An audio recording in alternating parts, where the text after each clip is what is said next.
तुम्ही कधी ऐकलंय का, एखादी गोष्ट चुकून घडते पण पुढे जाऊन ती गोष्ट खूप प्रसिद्ध होते.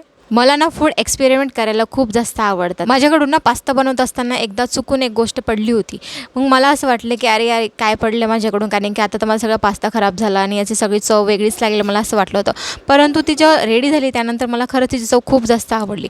मग एक मी विचार केला की म्हटलं चला आज तोच मॅगी मसाला घेऊन आपण काहीतरी आज युनिकचं बनवूयात आणि काहीतरी त्याची चव अजून इन्हॅन्स करूयात. मग मी ना काही थोडेसे इन्ग्रेडियंट टाकून त्याच्यात अजून छान अशी एक रेसिपी तयार करून बघितली आहे.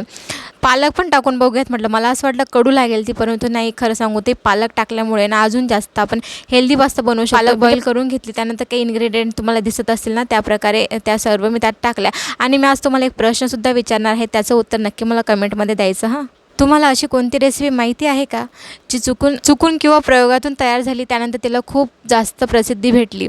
अशी कोणती रेसिपी असेल तर मला नक्की कमेंटमध्ये सांगा. रेसिपी आवडली असेल तर लाईक सबस्क्राईब करा. उत्तर नक्की द्या हां कमेंटमध्ये.